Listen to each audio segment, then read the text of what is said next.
Glória a Deus nas alturas e paz na terra aos homens e mulheres de boa vontade. Sejam todos bem-vindos, meus irmãos, minhas irmãs, para mais um encontro nosso de estudo na tarde de hoje, tendo como tema o livro Nosso Lar, psicografado por Chico Xavier, através da intuição de nosso irmão André Luiz. Para iniciar nossos trabalhos, peço a todos que me acompanhem na oração de Francisco de Assis. Senhor, fazei de mim um instrumento da vossa paz. Onde houver ódios, que eu leve o amor. Onde houver ofensas, que eu leve o perdão. Onde houver discórdias, que eu leve a união. Onde houver dúvidas, que eu leve a fé. Onde houver erros, que eu leve a verdade. Onde houver desesperos, que eu leve a esperança. Onde houver tristezas, que eu leve alegrias. Onde houver trevas, que eu leve a luz. Ó Mestre, fazei com que eu procure mais consolar que ser consolado, compreender que ser compreendido, amar que ser amado, pois é dando que se recebe, é perdoando que se é perdoado, e é morrendo que se vive para a vida eterna. Que assim seja. Bom, meus irmãos, como informado há pouco, né, temos como tema de estudo hoje a obra Nosso Lar, a continuação do estudo da obra, capítulo 3, que tem por título A Oração Coletiva. Né? Recapitulando aqui rapidamente, né, no capítulo 1 e 2, a obra descreveu, né, a chegada do nosso irmão André Luiz no plano espiritual, ok?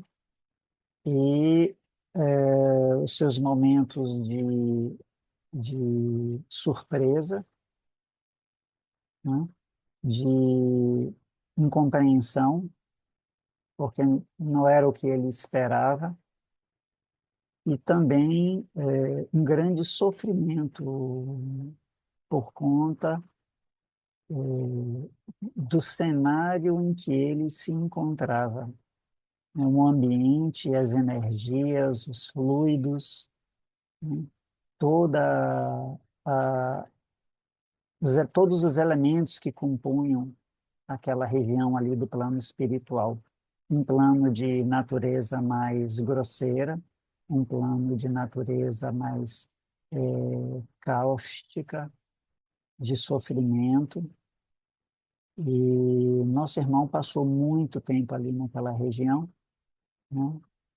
E, mas foi aos poucos, né? Promovendo uma lenta transformação, mudança de sua visão, internalizando alguns elementos, até que chegou o ponto em que uma, alguns lampejos internos permitiram a ele romper, digamos assim, aquela casca de incompreensão e estabelecer, né, alguma possibilidade de contato, né, com esferas mais elevadas do próprio plano espiritual, e dessa forma ele conseguiu se colocar, né, em condições de diálogo com os espíritos trabalhadores, né, no caso, os trabalhadores de nosso lar, para que eles fossem os socorristas, no caso, esse tipo de trabalho, para que eles pudessem dar a assistência necessária ao nosso irmão. E o capítulo anterior ele termina exatamente com o nosso irmão André Luiz chegando às portas de nosso lar. E aí iniciamos aqui o nosso capítulo de hoje. Embora transportado à maneira de ferido comum, lobriguei o quadro confortante que se desdobrava à minha vista. Clarencio, que se apoiava num cajado de substância luminosa, deteve-se à frente de grande porta encravada em altos muros, cobertos de trepadeiras floridas e graciosas. Tateando um ponto da muralha, fez-se longa abertura, né, através da qual penetramos silenciosos, pois numa atitude de silêncio, de respeito. Então, ele segue mais à frente. Ao sinal de Clarencio, os condutores, os auxiliares do nosso irmão Clarencio, depuseram devagarinho uma maca improvisada. A meus olhos surgiu então a porta acolhedora de alvo edifício, à feição de grande hospital terreno. Ou seja, o médico ali olhou para aquela instalação e observou semelhanças de estrutura, semelhanças de conformação aos hospitais em que ele trabalhou, né, aos quais ele esteve associado quando esteve encarnado. E aí vem a fala do Clarencio, mais abaixo. Guardem nosso tutelado no pavilhão da direita. Esperam agora por mim. Amanhã cedo voltarei a vê-lo. Ok? Enderecei-lhe um olhar de gratidão, ou seja, André Luiz, enderecei-lhe um olhar de gratidão ao mesmo tempo em que era conduzido a confortável aposento de amplas proporções, ricamente mobiliado, onde me ofereceram um leito acolhedor. Então, ele já se encontrava dentro das instalações, digamos assim, hospitalares. E então ele fala: amigos, por quem sois, explicai-me em que novo mundo me encontro. De que estrela me vem agora essa luz confortadora e brilhante? Ele não identificou aquela luminosidade, aquela condição de luminosidade, ele não identificou como sendo o nosso Sol e aquele mundo em que ele se encontrava como sendo uma esfera diferente do própria Terra, né? E aí ele obteve a seguinte resposta: estamos nas esferas espirituais vizinhas da Terra, e o Sol que nos ilumina nesse momento é o mesmo que nos vivificava o corpo físico, ou seja, quando os trabalhadores, os socorristas e o próprio André Luiz estavam encarnados. Aqui, entretanto, nossa percepção visual é muito mais rica. Então, o fato de não ter mais o corpo físico como o veículo de expressão da consciência e até, de certa forma, também um amortizador, um elemento de amortização das vibrações e das experiências que vêm do mundo externo, agora ele estava percebendo o mundo pelos olhos de um veículo mais sutil, digamos, pelos sentidos de um veículo mais sutil. Então, a natureza das suas percepções eram suficientemente diferentes ao ponto dele perceber o sol de maneira é, totalmente diferente do que as suas memórias evocavam, né? Então, recordei então, mais abaixo, que nunca fixara o sol nos dias terrestres. Olha só, nunca fixara o sol nos dias terrestres, meditando na imensurável bondade daquele que nulo concede para o caminho eterno da vida. Semelhava-me ao cego venturoso que abre os olhos para a natureza sublime depois de longos séculos de escuridão. Então, agora ele viu o sol que ele via, as luzes que ele percebia e a maneira de percebê-las. Ele, digamos assim, ele se colocou numa condição semelhante a aquele que desperta de uma cegueira. Você vê o quanto a influência do corpo físico rebate, altera, né, filtra as nossas percepções e as nossas sensibilidades inerentes. A esta altura, serviram-me caldo reconfortante e seguido de água muito fresca, que me pareceu portadora de fluidos divinos. Olha só, um caldo reconfortante e água fresca. O caldo, pode se perguntar, mas se come comida física no plano espiritual, não é a comida física da mesma constituição de matéria que nós comemos aqui no plano físico grosseiro. Mas o plano espiritual ou o plano astral, ele é constituído da sua própria matéria. Nós já estudamos isso. Lógico que essa matéria é muito mais sutil, né, do que a matéria que nós conhecemos como os ares, os gases, o oxigênio, o gás carbônico. Então, lá no seu próprio plano, existe uma versão uma versão astral, uma versão espiritual, né? Consideram chamando do plano espiritual, de matéria sólida, de matéria líquida, de matéria gasosa e até de naturezas mais sutis, ok? De natureza mais etérea, assim como um plano físico. Então, essa altura serviram de um caldo reconfortante. Então, os espíritos recém-chegados, aqueles recém-chegados, eles ainda guardam em si uma espécie de automatismo, uma espécie de um hábito do alimento, entre aspas, sólido. Então, por isso o caldo reconfortante foi oferecido ao nosso irmão André Luiz, ok? Então, porque ele ainda estava em processo de readaptação. Então, agora, o ponto mais importante aqui, em seguida, é que me pareceu portador de fluidos divinos, ou seja, tinha muita vitalidade naquele caldo, naquela sopa. E ele ao se alimentar, né, dessa porção, desse alimento, ele se sentiu amplamente revigorado, ok? Mal saíra da consoladora surpresa, né? Divina melodia penetrou o quarto adentro, o quarto onde ele se encontrava, parecendo suave colmeia de sons a caminho das esferas superiores.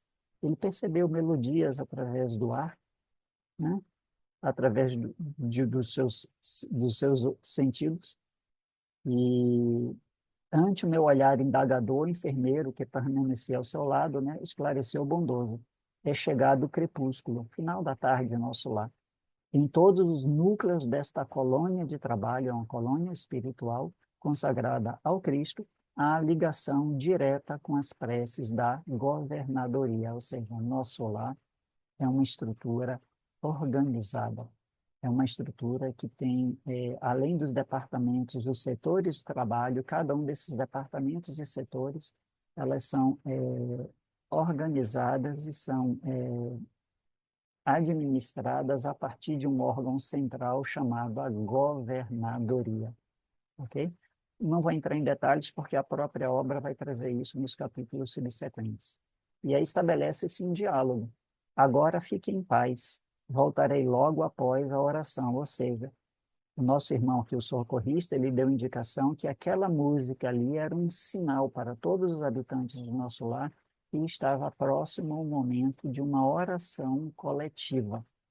Empolgou-me ansiedade súbita. Não poderia acompanhar-vos? Perguntei, né? O André Luiz perguntou suplicante.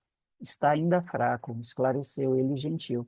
Todavia, caso sinta-se disposto, aquela melodia, aí vem as palavras, a reflexão de André Luiz. Aquela melodia renovava as energias profundas. Levantei-me vencendo dificuldades, ele não estava ainda 100% recuperado, e agarrei-me ao braço fraternal que se estendia. O irmão socorrista deu o braço de apoio para André Luiz. Seguindo vacilante, cheguei a um enorme salão onde numerosa assembleia meditava em silêncio, profundamente recolhida. Ou seja, era evidentemente, estava tendo toda uma preparação para uma oração coletiva. E pelo que a gente percebe aqui da descrição, nosso lar é uma cidade espiritual grande, né, pelas descrições que os médiuns e pelas descrições que chegam até nós. Então, aqueles que estavam nas cercanias ali da governadoria se deslocavam para lá, mas aqueles que se encontravam em seus lares ou instituições ou locais distantes também faziam uma pausa das suas atividades para acompanhar a oração coletiva, ok? Então, seguindo aqui mais abaixo, nesse mesmo parágrafo, obedecendo a processos adiantados de televisão, vamos lembrar que esse livro foi escrito ali no meados do século passado, surgiu o cenário de templo maravilhoso. Sentado em lugar de destaque, um ancião coroado de luz fixava o alto, certamente o governador. Em atitude de prece, envergando alva túnica de radiações resplandecentes, em plano inferior, 72 figuras pareciam acompanhá-lo em respeitoso silêncio. Quem são essas 72 figuras, né? Os auxiliares do governador, né? Os chamados ministros e demais trabalhadores. Altamente surpreendido, reparei Clarencio participando dessa assembleia, entre os quais cercavam o velhinho refugiante, ou seja, o governador. Okay? O Clarencio fazia parte desse grupo de serviço mais próximo ao governador de Nosso Lar. Então, o socorrista redagiu o seguinte comentário, né? Expressou aqui: conserve-se tranquilo. Ou seja, naquele momento ali da prece coletiva, a preparação para a prece coletiva não era momento de questionamentos, de inquirições filosóficas, intelectuais, não era um momento também de desafogos emocionais. Conserve-se tranquilo. Todas as residências e instituições do nosso lar estão orando com o governador, ou seja, todos esses lugares, todas as residências e instituições tinham um aparelho receptor que, a partir daquele instante, estava recebendo a transmissão a partir daquele ambiente onde o socorrista e o André Luiz se encontravam, para que houvesse efetivamente uma prece coletiva a partir de todos os habitantes, todos os trabalhadores de nosso lar. Então, todas as residências e instituições de nosso lar estão orando com o governador através da audição e visão à distância. Louvemos o coração invisível do céu. Mais abaixo, o cântico celeste constituía-se de notas angelicais, de sublimado reconhecimento. Pairavam no recinto misteriosas vibrações de paz e alegria. Aí mais para frente, cariciosa, a música em seguida respondia aos louvores, procedendo talvez das esferas distantes. Ou seja, uma vez que a prece foi concluída, houve uma resposta dos planos mais elevados, dos planos acima da esfera vibratória onde se encontra a cidade de nosso lar.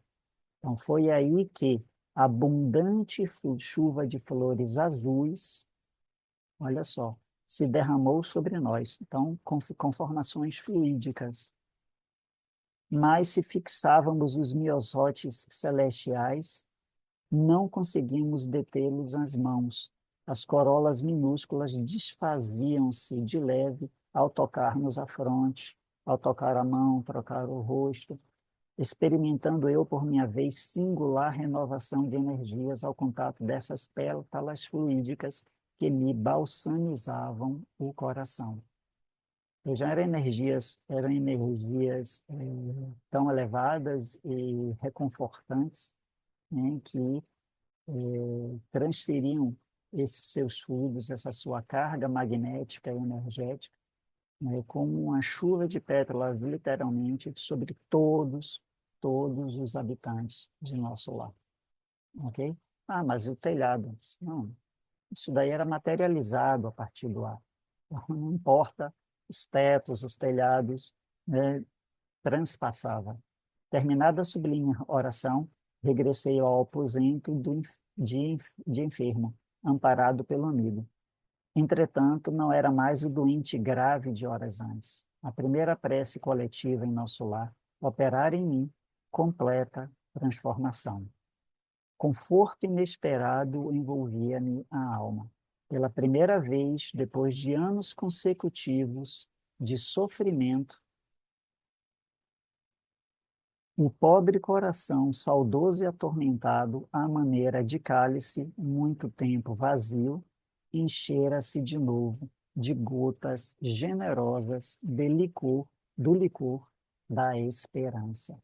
Olha só que frase bonita que eu vou repetir. Pela primeira vez, depois de anos consecutivos de sofrimento, quando ele estava nas esferas mais grosseiras do plano espiritual, o pobre coração, saudoso e atormentado, à maneira de cálice muito tempo vazio, enchera-se de novo das gotas generosas do licor da esperança.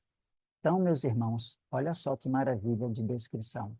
E olha só que maravilha de fenômeno, de experiência que foi passada pelo nosso irmão, vivenciada pelo nosso irmão André Luiz. Ok? O que ele descreve e que ele ensina nas entrelinhas para nós é que, assim como os habitantes do nosso lar, todos nós deveríamos ter um momento, pelo menos um momento diário, para a realização de uma prece coletiva. A própria literatura, o próprio nosso lar, sugere, né, que isso pode ser feito, por exemplo, ao pôr do sol. Mas, mais importante de tudo, não é o formalismo da coisa. Mas por quê? Muitas vezes, ao pôr do sol, nós estamos saindo do trabalho, ainda indo em deslocamento para a nossa residência. Então, evidentemente, talvez isso torne impraticável a realização de tal tarefa. Então, nós podemos adotar um outro momento em que provavelmente, certamente estaremos disponíveis para essa ação coletiva ou para esse momento de mais profunda reflexão e oração, quase que todos os dias da nossa vida. Então, talvez o momento mais adequado, cada um tem que avaliar a sua rotina diária, seja ao amanhecer ou momentos antes, em sua cama, em sua casa, momentos antes de adormecer, ao final do dia. Mas o importante é que nós possamos, nos permitamos essa experiência. Olha só o que ele fala sobre o cálice vazio. Encher esse cálice é nossa tarefa, ok? Ele fala aqui que esse cálice foi preenchido através dessas energias vitalizantes que caíram sobre os habitantes de nosso lar. Mas, para isso, todos eles se colocaram em uníssono, numa prece e num estado de entrega espiritual. Entregaram a sua consciência àquele momento de prece, de elevação. Então, penso que nós devemos fazer a mesma coisa, adotar um momento no nosso dia onde possamos fazer, pelo menos uma vez ao dia, esse mesmo trabalho. Isso não deve ser visto como um ritual, como uma mera formalidade, mas a gente vê pela descrição aqui do livro, finalizando a nossa exposição do tema da tarde de hoje, isso não deve ser visto como uma mera formalidade, mas como uma verdadeira entrega, como foi descrito aqui nesse capítulo. Uma verdadeira entrega do ser àquele momento, aquele momento de agradecimento, aquele momento de oração, aquele momento de glorificação pela experiência da vida, pela natureza da existência, por todas as bênçãos, por tudo que se recebe, por tudo que nos é dado. Okay? Um momento de agradecimento, sobretudo, de louvor por tudo que se operou ali ao redor de André Luiz, conforme ele descreveu, e por tudo que se operava sobre todos os habitantes da cidade de nosso lar. Então, concluo aqui a minha exposição do tema da tarde de hoje. Agradeço a atenção de todos, agradeço a presença de todos, a presença dos nossos guias e mentores, a presença dos espíritos simpáticos.